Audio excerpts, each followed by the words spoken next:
Hello dear aspirants, welcome to APTI PLUS. I am Dharmendra Arya and I am faculty of ethics with APTI PLUS. You must be aware that GS paper 4 plays a very important role in UPSC examination, ethics, integrity and aptitude subject.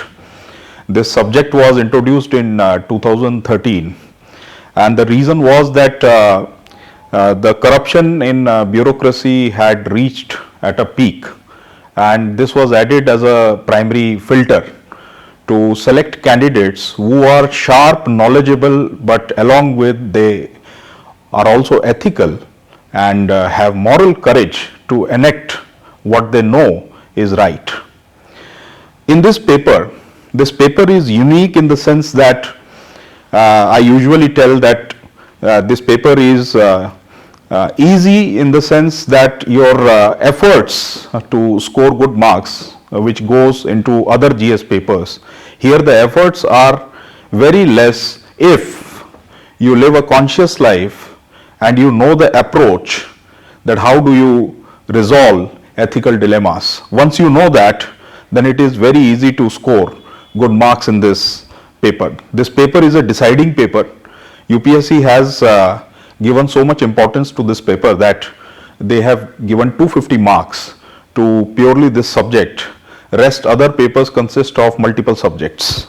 So that itself shows the intention of UPSC as how much important they consider this paper. But in this paper usually students face a lot of trouble scoring marks because they commit some mistakes. We are going to discuss about that how to overcome those mistakes and what approach to take in this paper. Now, I'll just use this PPT to keep a track on what we are discussing so that you can also keep a track. Here, 4 things are very important when it comes to ethics paper. Usually, I tell that 3 prerequisites are there if you have to score good marks, and that 3 prerequisites are applicable to all papers, including this one. What is that? Number 1 is the language. Are you good in the language in which you are going to appear in this paper? For example, if you are appearing in English medium, do you have a hold on this language? And when we say that you should have a hold on the language, then I mean that do you have expressive strength in the language in which you are appearing this paper. So are you able to convert your thoughts into writing, and not just what we call mechanical writing, rather a writing which can help you to connect with the examiner, help you to connect with the checker who is going to check your paper. Is there a free flow of thoughts in writing? Whether you are able to do that. Do you have workable vocabulary where you do not sound immature just because of lack of vocabulary? This is the first prerequisite which is required to score good marks. There are students who do possess a very sound knowledge of the subject, but the problem is that they are not able to convert those thoughts, that knowledge into writing in the examination. So this is the prerequisite which you need to take care, that whichever language you are appearing, you should have good hold onto that language. Second thing which is important is the knowledge of the subject. How much knowledge do you possess about that subject? There are certain contours which are set by UPSC by giving a certain syllabus. Do you know all those contours? Do you know the subject matter? Do you understand it? And this is the case uniquely in this paper, that you cannot simply mug things up, cram things up and then go and write in the paper, because the nature of question is so dynamic that it requires dynamic adjustments in the knowledge which you possess, and accordingly you have to address the question asked. Now, third thing is presentation. How do you present your answer? And in presentation, of course, there is a standard format of writing an introduction and then body and then conclusion, and there are certain common features of introduction, body and conclusion, which you must be knowing, that in introduction, the introduction has to be catchy. How do you make it catchy? So that it catches the attention of the person who is checking your paper. A lot of students, they use unique quotations which give deep insight into the subject matter of the question. Some people, they use data from some reputed reports. Some people, they are capable of converting their thoughts into interesting sentences. They also follow this. And then when it comes to body, there has to be proper flow. And if there are multiple things to write into it, are you able to decide that which points will take priority? Are you able to give multiple aspects of it depending on how the question is asked, whether it is analyze or critically analyze or examine or elaborate? Within the word limit which is given to you, usually it is 150 words. So are you economical with the word, but along with that you are able to produce sum and substance covering all the aspects in the body itself with proper flow? And that also requires command on the language, because language has to be expressive, including being grammatically correct. And third one is conclusion. Is your conclusion optimistic? Is it visionary? Does it sum up the substance of the answer which you have written in a different and unique language? And does it leave a trailing impression on the checker? All these things are these three important prerequisites which you have to take care, right? Now, usually in this ethics paper, and I have noticed this thing also, that people who score very good marks in their optional paper and rest other general studies paper, the toppers I am talking about, many of the toppers, they score average marks in this paper. What is the reason behind it? That we are going to see. So we will focus on what we have to do to score good marks into it, and what we have to avoid so that we do not lose marks because of those mistakes, right? See, what are the common problems that why students get stuck in scoring good marks in ethics paper? What are the main reasons behind it? Of course, this you already must be knowing, poor time management, and this is the case with many candidates. Candidates are well versed with the subject, they know the subject very well. They know the questions which have appeared in examination, and they also know that what answer to put in. But usually in an attempt to do well in initial questions, and sometimes they also cross word limits which are mentioned there, in an attempt to produce a very good answer, they lose track of time. Time is of great essence in this paper. You cannot afford that in section A you take a lot of time and then write very good answers, produce quality answer, and then in section B you are short of time and now you are rushing through the paper, because once you rush through, then the quality will definitely be compromised. That should not be done. Usually I advise the students that your writing speed should be around 25 words per minute, and accordingly you should calculate that if a particular answer is required to be written in 250 words, then the maximum time which you have to give writing that answer is 11 minutes, not more than that. You can take 1 or 2 minutes to go through the question, understanding the nature of question, because ultimately it is not what you know which matters. It is what the examination is asking in terms of question which you have to address. If you are not doing it, then definitely you may be writing great answer to some other question, not the question which has been asked, and there you will lose marks. And that happens when you are not keeping a proper track of time, you are not giving balanced time to all the questions. Then in your answers, and that is the trouble with most of the people, that they think that the subject is some theoretical subject which you can simply cram and go and write in the examination. No, ethics is not like that. Ethics is a practical subject It's not just theoretical subject. It's not some idealistic subject. Rather, it has got practical applications and implications in life. So, do you live a conscious life where you see ethics in action? And whenever it comes to taking decisions, do you consciously choose what is ethical and what is unethical? Why this quality is important? This quality is important because it helps you to connect the theory with the practice, with the practical situations in life.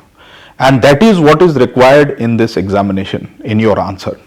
What the examiner is going to look is that is student merely reading it as some theory and has got no wisdom to apply that theory or that knowledge into practical situations of life to resolve dilemmas which practically appear in the person's life, including when you will go into services, including in the life of a public servant. Do you have wisdom? Do you have wisdom of using this knowledge to make a better choice? So this is not a theoretical paper, which usually students think that there will be some theory, we will read it, and without application of proper mind, we will go and just produce it as it is in the examination. No, it will require adaptation. It will require adaptation as the situation is given. Situations are many, permutation and combinations. Situations are changing. Sometimes you may be made a doctor, sometimes you may be made a public servant, sometimes you may be made an executive, sometimes a manager. Principles are same, but how do you apply them in the given situation? Situations can be many, so there cannot be one size fit all answer.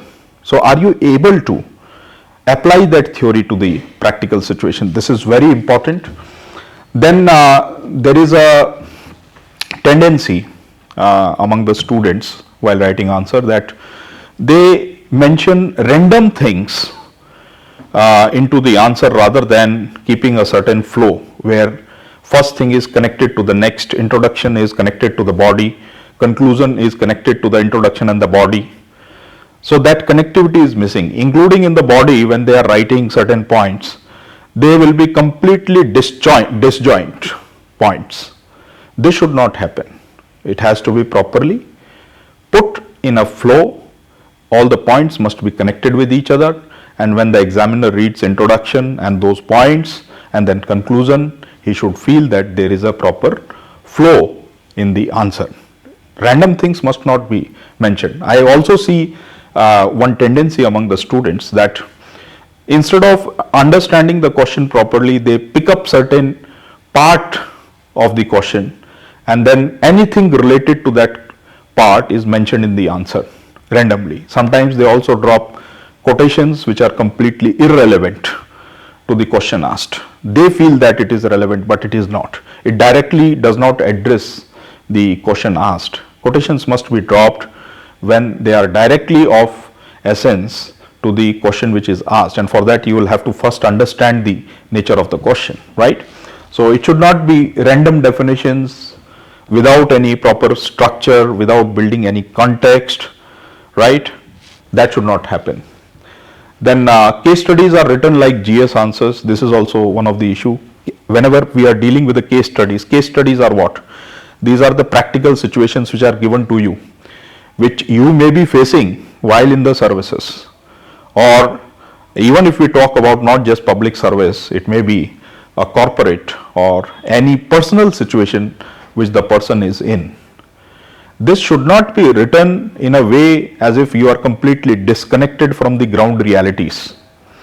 You have to connect everything from the ground realities, and you have to apply the theory wisely, right? All the theoretical knowledge which you have acquired wisely into the given situation.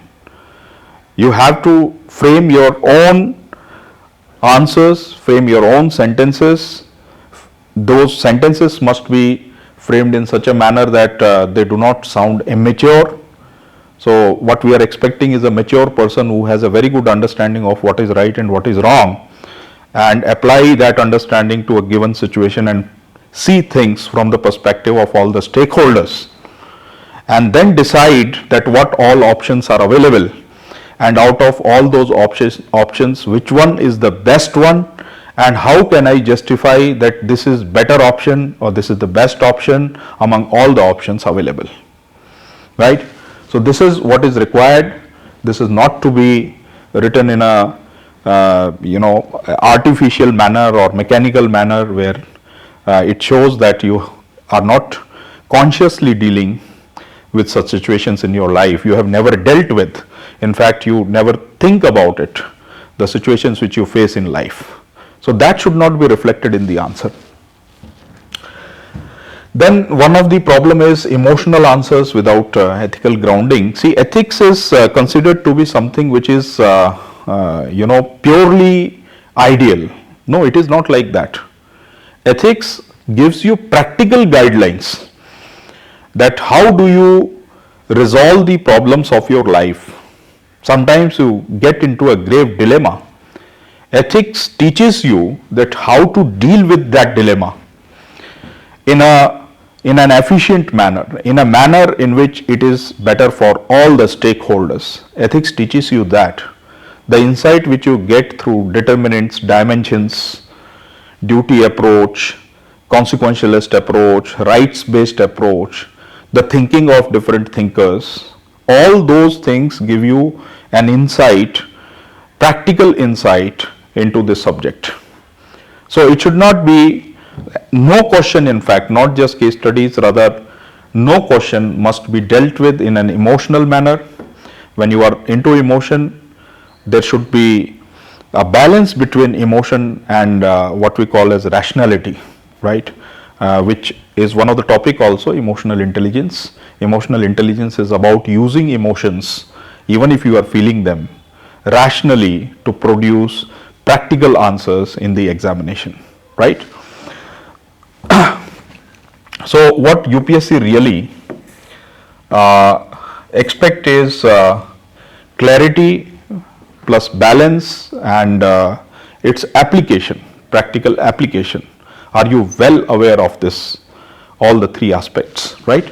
So you should have knowledge, you should also know how to apply that knowledge into real life situations, and this is what we call as intelligence. Intelligence is what? It's not just holding certain information or cramming some information or holding particular knowledge. Rather, it is your ability to put that knowledge into practice so that you can solve the practical situations of life, right?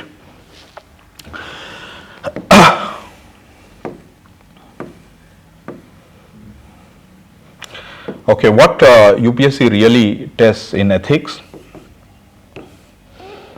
as we have already talked, it is a moral reasoning rather than mugging things up and then going and simply producing them without understanding that whether this particular thing is relevant to the question asked or not. What do we understand by moral reasoning? Moral reasoning is not just about choosing what is right or what is wrong.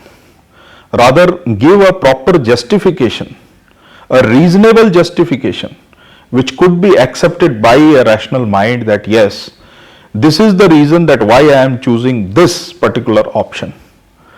I may have multiple options, and sometimes it happens that there are two options which seems to be equally eligible, but then we have to with firmness choose one option and then decide that how do we justify this option as why it is better than the other.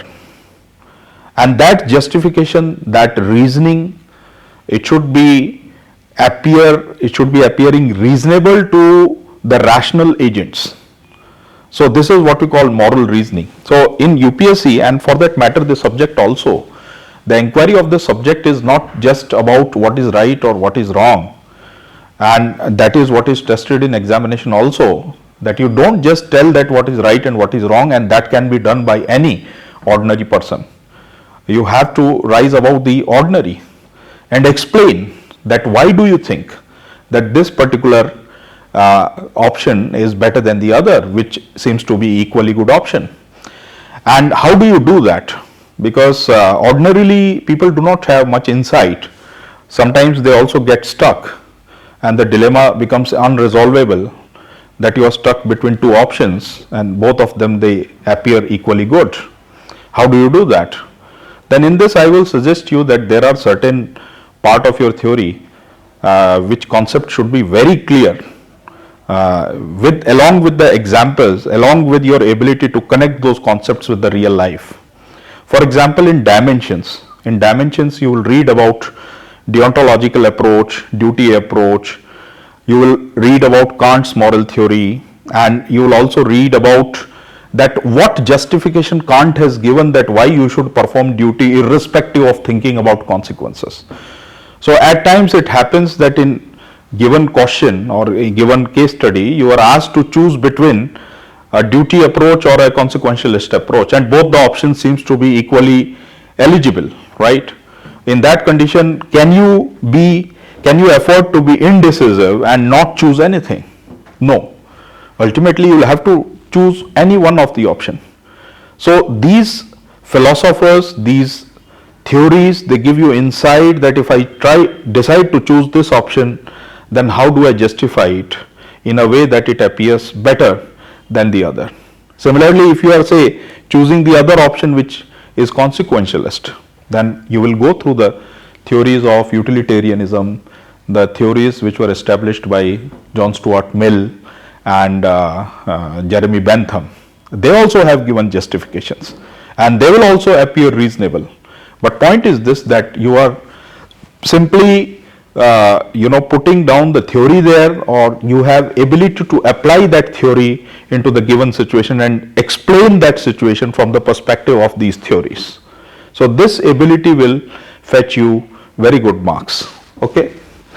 Then and sometimes one more aspect which I want to discuss here is that sometimes you will have option of integrating multiple approaches.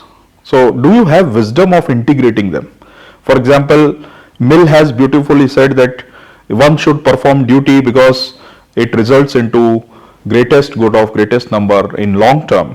How beautifully he is connecting both duty approach and the consequentialist approach. The same thing has been said by Max Weber also, that wise person is one who can integrate the both. People have talked about the sanctity of means as well as ends. Great people like Swami Vivekananda, they have said so, that if means are pure, then it will definitely result into good ends.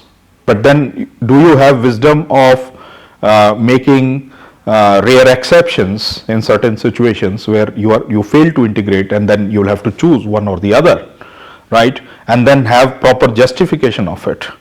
So it's not about mentioning jargons or some technical word. Point is this, that do you understand the essence of it? And understanding its essence, are you having the capability of connecting it with the real life situations and then give a solution to it?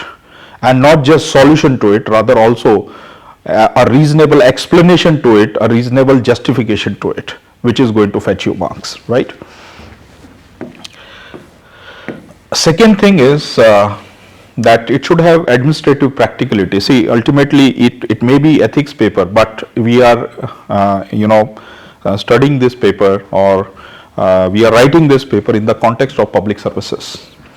So that kind of clarity should be there, that whenever you are reading any concept of ethics, then the purpose of reading it is that ultimately you will have to go into the services, and then in the light of that theory you will have to apply it in practical situations so that you can take better decisions. This is what is intended by UPSC, and how they test it, your capability of applying these principles in complex situations. Ethics is the paper which is there in the syllabus for this purpose. So in ethics paper they also test your theory part, in which do you understand the essence of various theories given in the syllabus. But apart from that, there is a huge section almost carrying half the marks, 120 to 130 marks, where they will also see that are you able to apply that theory into practical situations or not. Are you able to take wisdom from the wisdom of various wise people which is termed in your syllabus as moral thinkers, right? Philosophers, world moral thinkers, Indian moral thinkers and philosophers who had a greater capacity of dealing with these dilemmas, and they had all the time and focus on those questions, and they have given answers to these dilemmas, that how a person must deal with that. They have given a complete guidance along with the reasoning. So can you use that guidance, can you use that reasoning while dealing with practical situations, and then give a proper justification of it. That ability is tested. So, and it is not just about being ideal. So at times I guide the students that if you consider a number line, and on one side extreme you write pure realism, and on the other side you write pure idealism, then where your answer should take a tilt. So I would say that if you put a midpoint to this number line, where on one extreme you have pure realism and on the other side pure idealism, then your answer must take a tilt, a slight tilt in favor of idealism. But that does not mean that you lose the practical sense of it. You have to give solutions which appear practical, not theoretical solutions which, when you will apply in life or given situations, then there is no way out. You don't find any such solution which can be implemented. No, that should not be done. You have to, and that happens when you yourself have lived your life consciously while seeing things from the perspective of ethics, facing dilemmas in real life, and then dealing with them consciously in the light of the principles, the light of the theory which you have learnt, right? Now this is the complete framework, testing framework. This is the direction which you have to take. This is the approach we will have to take in this ethics paper. And if you have this approach, believe me, in comparison to other papers, the kind of efforts which you put in terms of memorizing things, that is not required here. Because see, large chunk of paper is situation based, section B, where case studies are given to you, practical situations are given to you. All the data is there. Nothing is required to be brought from outside. You have to remain within the contours of the given situation. And all you have to do is to know that what approach to take, and once you know that, then that approach will be applicable to all case studies, all the practical situations of life, right? So what that approach must be. So one is moral reasoning. Why moral reasoning is important? See, in examination they are going to give you situation, and they are going to ask you not just solution. If you will read your syllabus properly, what they are demanding is not just solution, rather the process through which you reached at that solution. How did you reach at that solution? Because the situation would be such that you will have multiple options, and okay, there are certain options which you can outrightly reject, that this doesn't seem to be right, but then you will get stuck between two options which will appear to be equally eligible. So in that situation, how would you choose from one among the two? How do you do that? And it's not just about putting your choice there, that well, I will take choice 1 and I will not take choice 2. But point is this, that answer would be requiring reason why. So that why has to be explained through moral reasoning. That why do you consider that this seems to be more appropriate in the given situation, if not perfect, and that it is better, if not perfect, than the other option, which other person might be feeling that it is equally eligible, and I want to know that on what basis did you decide that this option is better than the other. So that reasoning is called moral reasoning. And I have already told you that how do you increase your ethical sensitivity, your moral reasoning ability. It is by going through the theory. It is by going through the concepts. Which concepts? Concepts given by philosophers, concepts given by moral thinkers, the concepts which have been included in your syllabus in terms of, say, determinants, dimensions, where you read about Kantian moral philosophy, that why duty is important, why consequences must not be seen, or you read about Jeremy Bentham and John Stuart Mill, where you learn about that how to justify things in terms of ends, justify things in terms of consequences.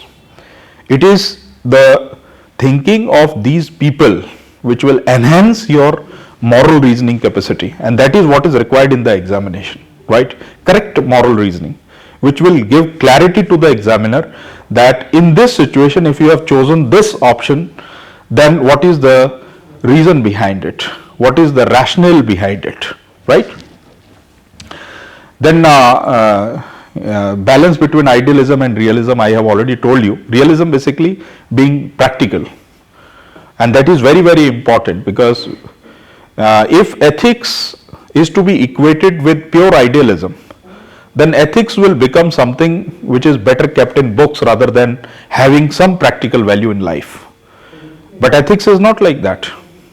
Ethics do help us to live a better life. It do help us to establish our credibility. It does help in making life better for everyone.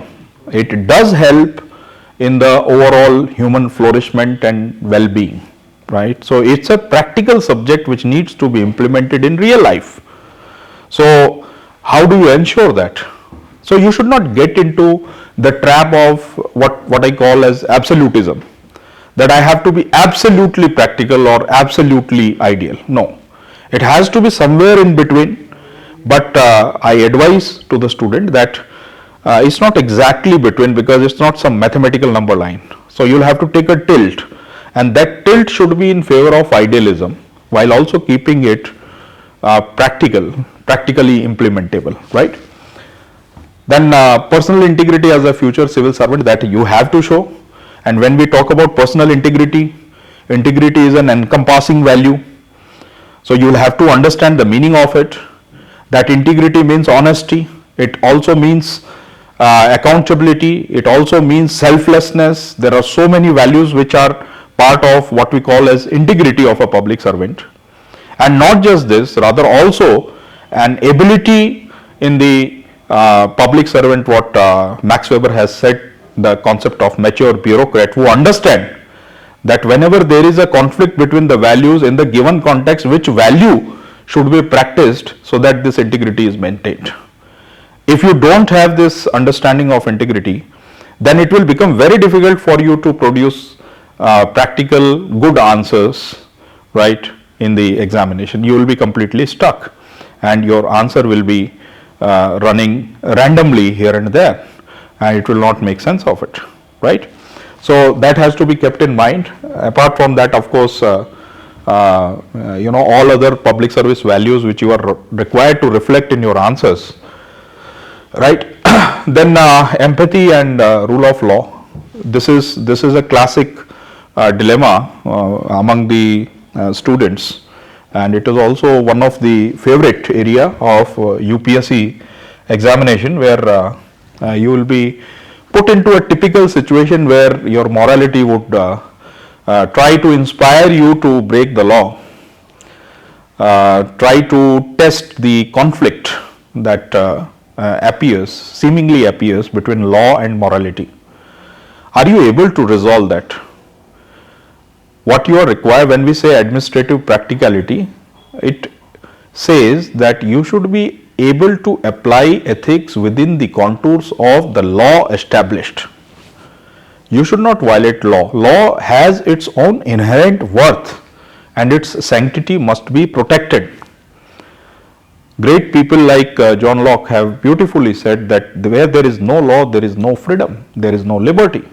Law is so much important. Law also prevents what we call as subjective discretions, misuse of subjective discretions. So law is very, very important. This is the law is the lowest limit established by human beings, which we expect that nobody should cross. That is the red line. But can we have moral choices within the precincts of those law, because sanctity of law is important for the greater good of the society? You will have to take care of it, right? Now this is the structure and weightage. I think all of you must be aware. Here it might vary a bit. For example, the theory part, section A may be of 120 mark or 130 mark. Accordingly, the section B would be of 130 mark or 120 mark respectively, right? So in section A you have theory. Sometimes you may have to write short answers, and you will have to be careful. And here again, important thing, that if you are required to write an answer in 30 words, then it means that you have to directly come to the essence of the word which is given there, a core definition, right? Because you will not have much of a space to write further, and you will have to ensure that you write within the word limits, right? Now this is the golden rule for 140 plus marks in ethics subject. Ethics answers should look simple but think deep. So what you have to avoid is heavy jargon, right? There you are not sitting to show your linguistic skills, language skills. Definitely language is important. You should also not undermine the power of language to convey ideas. But you have to keep the language simple, but the ideas of substance, ideas deep. And you have to directly hit the question asked. So do you have expressive language where the thought is clearly expressed, there is clarity that what you are writing, what you want to convey, the very same thing is understood by the examiner. This is very important for scoring good marks. Then over philosophical tone, right? It's okay, you learn from philosophers, but ultimately what you are applying for is not to be a philosopher, rather an administrator. And what is the difference between the two? Philosophers have all the time to philosophize and all the space, what we call as idealistic space, to discuss things. But when it comes to administration, here you will have to take actions, and those actions have practical implications. So you should have wisdom of taking essence from the philosophy and then apply it in the practical situations in a way that it leads to well-being of all, right? Well-being of all. And at times when there is a dilemma, are you able to use the essence of that philosophy to justify, to first of all choose the best option, if not the perfect option, and then to justify that why this option is better than the others, right? That you have to take care. Action oriented solutions, of course, because administration is not some leisurely activity done in the comfortable spaces where you have all the time in the life. Rather, situations would be fast emerging. At times you will be facing exigency situations. At times you will have a very little time, say a minute to take certain decision, and if in that condition you are indecisive, then it may result into severe consequences which are out of your control. Administration is all about thinking quickly and practically to choose not perfect answers, rather the best options in a given situation within the limitation of law and rules, right? That has to be taken care. Now see, these are some of the steps which you should take. The first step being define value or issue. This you are going to do in theory as well as the case study, section B. I usually guide students that sometimes what they do is that while writing answer, all their focus is on values. No. And some of the students, they will, while writing answers, focus on all just issues without mentioning associated values. That should not be the case. Rather, there should be both, and the connection between the both has to be reflected in your answer. So you have to mention issue, and then you will have to show that what values are getting compromised because of this issue. So at times they may ask you ethical issue, at times they may ask you ethical dilemmas, and you will have to understand the difference between the two. Ethical issue is that where something unethical is taking place according to you in the given situation, and you explain that this is the thing which is wrong in this situation, this person has done this wrong, right? This is unethical. This particular aspect of the situation is compromising certain values, and then along with that you will also mention that what values are getting compromised. Both are important. If you mention one, then you are going to lose marks. So this is complete 6-step process. Definition, and when we say definition of the issue along with associated values, right? That should be made a habit while writing answers, practicing answer in ethics subject, because whether it is theory part or it is the section B where there is a practical application of theory into real life situations, even in that you will have to ensure that you don't just mention issues, rather you also mention values. You just don't mention dilemmas, rather you also mention that which values are coming in clash because of which that dilemma is created, right? It is this ability of explaining things that will fetch you marks. Then contextualizing is very, very important. Sometimes good students, good candidates, they use this contextualizing as an introduction, as an art of writing good introduction. Why this is important? Now why does it fetch better marks when you are able to give a proper context to a certain issue? Because when you contextualize some issue, some question, some case study with the actual happening in the society, you are able to relate that, then you are giving clear indication to the examiner that look, I do not know this subject, rather I also know that how it applies to the real life situations. I am able to connect with the real life situations.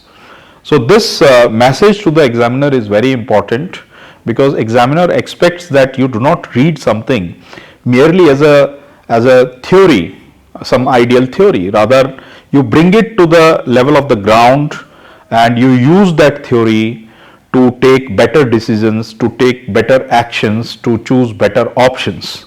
Do you have that ability? And if you have that ability, then it becomes a good thing. It will fetch you good marks, and that is the trick here. And then dimensions.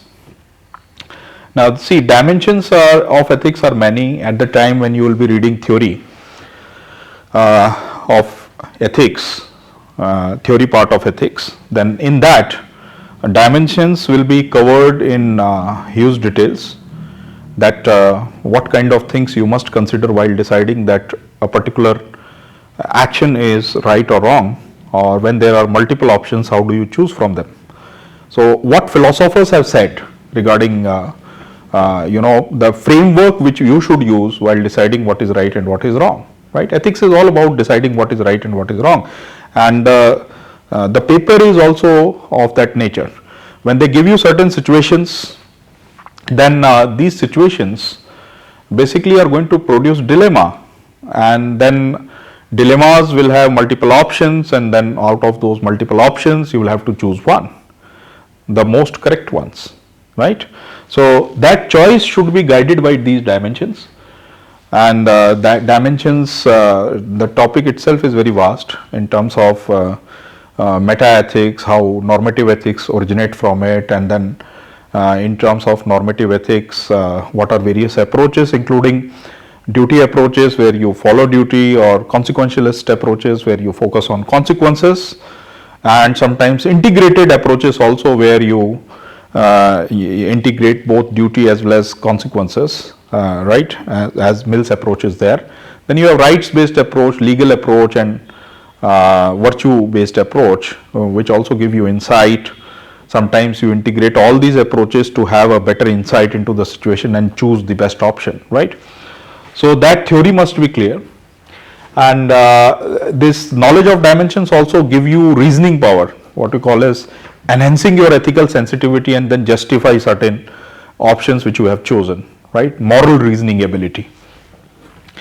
Then every answer must be backed by examples. Examples must be taken from governance, but it is not necessary that you take from just governance. You can take other areas also, but it is preferable because ultimately governance is going to be your responsibility as a public servant, right? So how do you produce examples? Examples can be taken from various resources, right? And they have to be prepared beforehand. You should not think on toes in examination. So you should go through various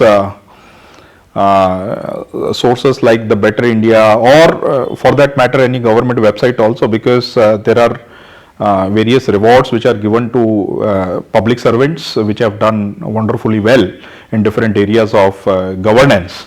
So you can take like PM award for excellence in public administration. You can take examples from that. Examples must be prepared beforehand. So topic wise you can prepare such examples. If you are, say for example, you are going through public service values, in that there are various values like selflessness, integrity, openness, objectivity, honesty, accountability, leadership. So can you make a list of say two examples for these important values? So when in examination some question appears with respect to these values, then you can very comfortably put those examples. Examples must be recent, that must be taken care of. They keep on appearing in newspapers, or you can also refer to government websites for that. Then challenges and conflicts, the analysis of it, right? Whenever we are saying conflicts, so basically we are dealing with the dilemma situations, so those have to be mentioned. And then in conclusion, way forward. Way forward has to be a balanced approach. At times you may not have to take a balanced approach. Sometimes you may have to make a clear choice as which option to take with all the firmness, but that does not mean that you do not show your awareness of what are the lacks in my option and what are the strengths of the other equally good option, right? That this is where you have to show your sense of balance in your answer. Okay, now this is one of the example of how definitions are to be described. One of the example being that if something is being asked regarding integrity, and I have seen this general tendency also, then people do not have a proper insight into what integrity means. So they will try to give a very mechanical definition of it rather than the nuances of the definition, right? What integrity means. Integrity means so many things. Integrity means that you apply the knowledge of ethics in action, but it also means that you apply it even if there is nobody to keep a vigil on you. You also apply it in such a manner that you have a very mature understanding that whenever there is a conflict between two values, then which value you take in the given situation, that has to be kept in mind. Do you have this wisdom? So sometimes transparency is the value which you need to practice in a certain department, and sometimes secrecy also. So can you balance the opposite? Do you have wisdom to decide that in which situation which value will override the other one, right? This is what we call integrity, otherwise you lose it. Okay, so do you have this nuanced understanding, and can you put it into words, into writing, expressing these nuances in simple language? That is going to fetch you marks. Then sources for definitions. See, whenever we are mentioning any authentic source, right, you will have a greater persuasive value with respect to the definition which you are giving. Say for example, if you are mentioning some definition from Administrative Reform Commission, or you are able to mention some great person who had said so, right? Or say for example, can you mention some report, some reputed report, international report. So when you mention some authentic source, you bring authenticity in what you are saying, and you have a better persuasive value that what I am saying is correct, because it is from an authentic source, right? So that must be included in the practice of writing answers. That will fetch you good marks. Now see, thinkers, how they have to be used. Thinkers is a separate portion in your syllabus, moral thinkers from India and the world. Why we read them? Of course, to enhance our ethical sensitivity. We are not capable at this stage to understand the deep nuances of ethics, or when it comes to making choices and taking decisions or taking actions in real life situations where dilemmas exist. Various thinkers have given deep insight into ethical issues. Our understanding is superficial. So you take the ideas from them and then you enhance the quality of your answer. At times you also mention their name, but mentioning name does not mean that you mention it for the sake of it. Rather, it should be a relevant mention. Sometimes people think that you simply drop the name of a thinker and the examiner will be impressed. No. If some thinker has said something that must be directly relevant to the question asked, then and then that thinker must be mentioned. It should not be mechanically dropped into your answer. Rather, it should be wisely used, and not many thinkers must be mentioned. You just mention one. You can take the thinkings of these moral thinkers and then put it into your answer. You can take a guidance from them without mentioning their name. So it should not be like in all your answer you are mentioning so many thinkers. That looks immature, right? Then one more thing is there, that there are certain thinkers which are known for for essential values. For example, Gandhi is known for both means and ends, right? Kant is known for duty-based approach. Then you have Aristotle, who is known for virtue ethics and golden mean, right? These are some of the topics. When they are invoked, when these words are invoked, then automatically these thinkers come to our mind because they are known for that. The essence of their theories are based on those foundations. So that clarification should be that concept should be very clear, so that you can mention them with confidence. You can understand their importance in the given question or the context, right? And you can rightly use them in the. Similarly, Ambedkar is known for constitutional morality. Constitutional morality is a very important area where repeated questions are asked, and it has got a very wide scope also. Hundreds of questions can be made on constitutional morality, right? Then case study, how UPSC evaluates case study. So these are the things which you have to mention in the case study. There has to be a structured approach.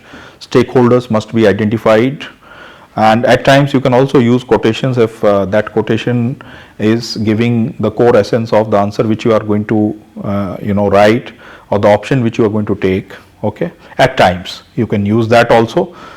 And ethical dilemmas are clearly stated. At times they will ask you ethical issues.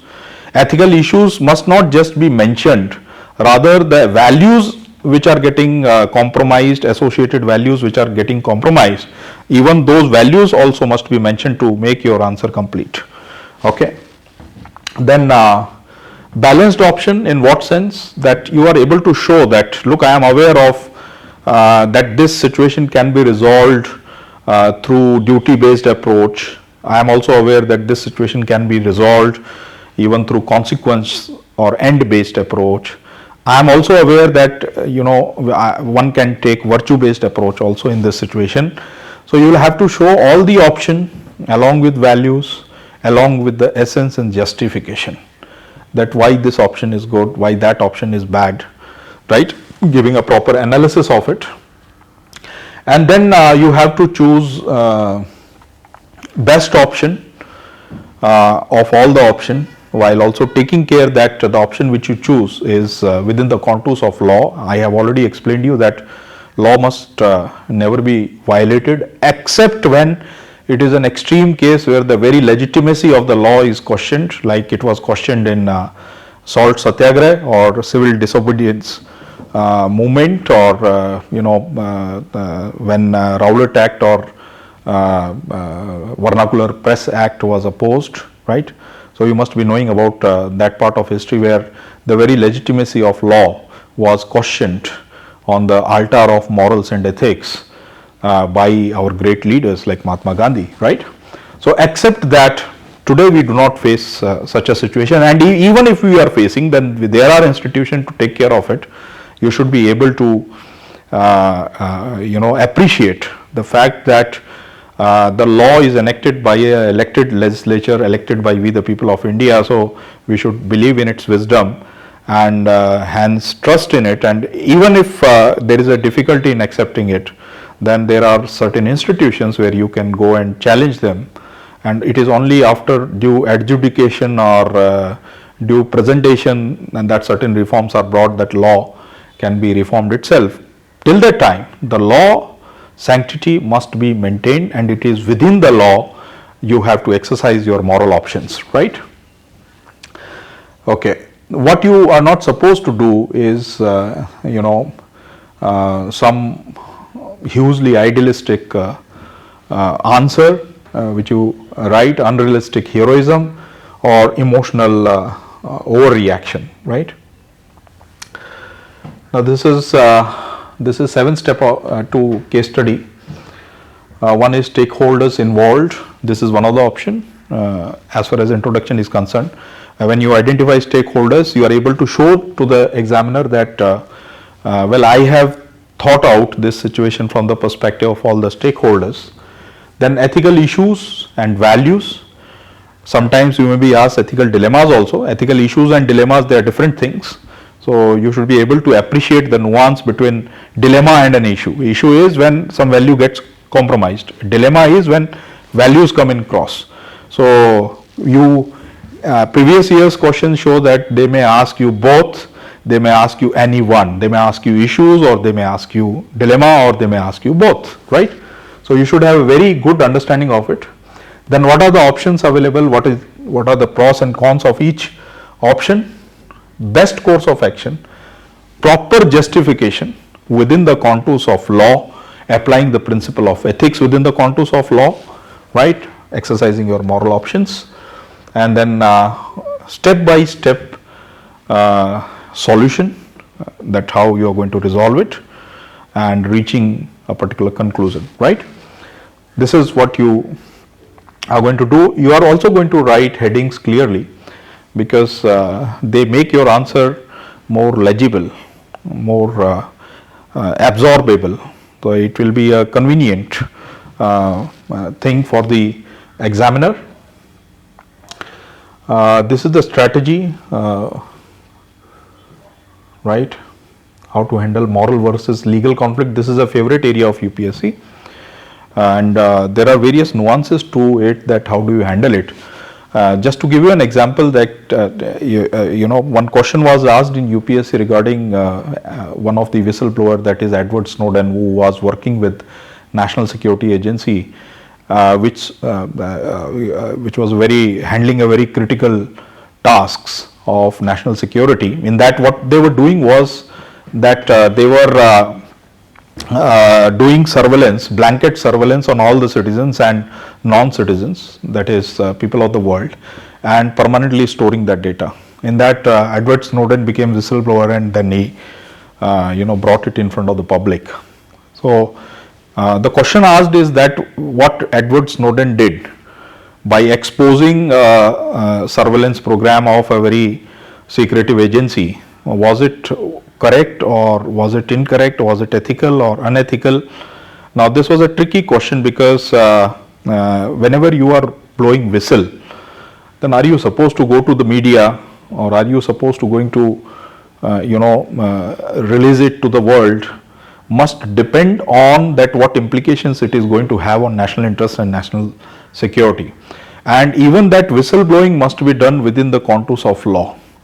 So this is tricky, because students get confused that well, if I will think of law here, then definitely the larger interest of the society is going to compromise, my own moral values and ethical values are going to be compromised, and if I will follow ethical values and moral values and think about the society, then law is going to get violated, right? But there are certain provisions within the law itself, which give you option of blowing whistle, do you first exercise that? Have you exercised that first? Okay, so law, it has got its own utility and sanctity in society to maintain order in society, to reduce the discretion among the decision makers and action takers to the minimum, and one must not fall below that minimum threshold, because otherwise the society, there is a tendency that society will collapse. Great people have appreciated the importance of law, right?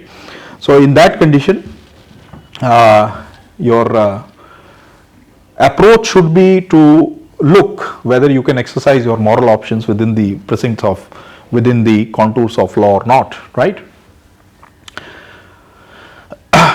Civil servants must be able to harmonize both ethics as well as law.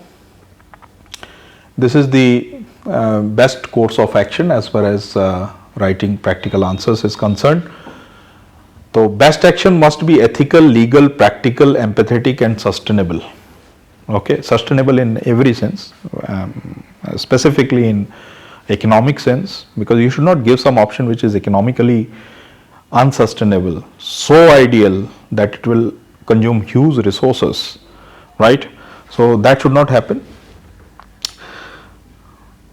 And while writing answers, you will also will take care that you do not sacrifice long-term interests while focusing on short-term gratifications, right? The wise mind will always think of balancing short-term, medium-term and long-term goals, compromising none, right? While distributing your resources, your options in such a way that immediate situation is dealt with, but along with that the vision is not compromised, the future is not compromised, that has to be taken care. If you write your answer while keeping this thing in mind, then definitely this is going to fetch good marks.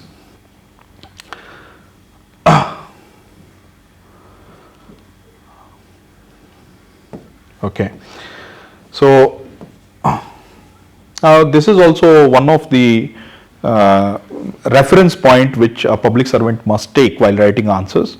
I usually tell students that while writing answer, you should take care that public service values and constitutional values, they must not be compromised. Nowhere you should write such answers which show that either you are ignorant of these values, which a public servant is not supposed to be. Public servant is supposed to uphold these values, so he should be well versed that what these values are, and always keep in the back of their mind while writing any answer that there should not be any compromise with these values, right? And when we talk about constitutional values, then definitely you very well know that what are the sources of it. Usually 4 sources are there: preamble, directive principles, fundamental duties, and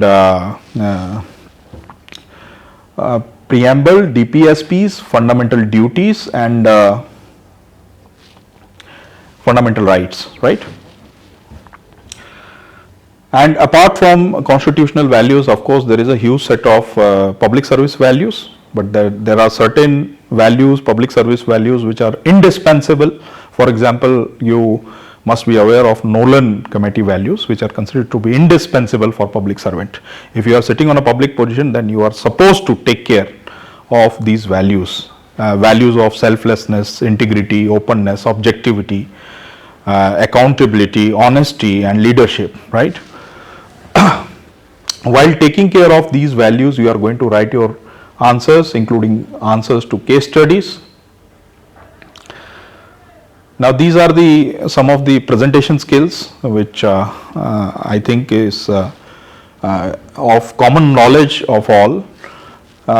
Small things like underlining keywords, clear spacing so that your answer is legible, writing legible handwriting, that is also very important, that you would not want examiner to have exertion on such things. Rather, he should be able to focus on the essence of your answer, right, rather than struggling to read your answer. Okay. heading and subheadings. There should be flow charts if necessary. There should be diagram. A diagram has a utility. All the time you should not make diagrams in every answer. Rather, diagrams must assist in understanding some nuance, some complex topic that must be done, right? Then time management. This is very important. I usually tell students that your reference point is that you should be able to write 25 words in a minute, and as per this reference, if a question is asking you to write answer in 150 words, then it should be written in 7 minutes, 1 minute for thinking. If it is of 250 words, then it should be written in 11 minutes, right? 1 minute for thinking about the question asked, because without thinking you will not be able to properly structure your answer, what all things you are going to write. At the max, at times it happens that they give you a long case study. So at the max, you can take 15 minutes in that case study, not more than that. Otherwise, you will definitely leave your paper, and that will be a deadly strategy, because leaving paper you cannot afford to obtain good marks. So this is practice strategy for ethics. This is the minimum required. Practice is the key, right? Whenever you are doubtful about your abilities, all you have to do is keep on repeating things. Practice is that only, that you keep repeating while taking care of all the guidelines which have been told to you, while keeping all the concepts in your mind which have been taught to you, which are essential part of the subject, right? This is the practice plan. Then this is self-evaluation checklist, because all the time there is there may be a condition that you don't have an independent evaluator, but I would rather suggest you that you should get your answers checked by an independent person, because we usually are under impression that we have written a good answer. Let an independent expert analyze your answers and tell you that where your answer is lacking and what all things are required to be mentioned into it. Sometimes we may take a completely wrong direction in the answer and we may not realize it, right? But still, in practice you can use these guidelines. These are some of the common mistakes that kill marks: moral preaching, one-sided answers, no stakeholder analysis, ignoring law, procedure while giving overriding importance to ethics, which is important, but then the balance between the two is also equally important. No conclusion, overuse of philosophers, right? So this is the mindset for ethics of the people who do very well in examination. They write as a civil servant, not activist. So this is trying to show that ethics has to be brought to the level of practical implementation in real life situation. That ability must be there. That is the ability of a good administrator, and that is what is tested. Be compassionate but not emotional, right? Be ethical but not absolutely idealistic. Definitely you have to take a tilt in favor of idealism, right? Be practical, not cynical. If you take care of all these guidelines which are elaborated here, then I am sure that you will score very good marks in ethics paper.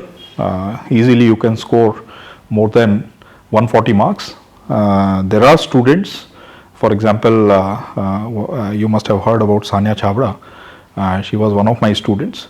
She had scored 150 marks out of 250, which is a very good score, right?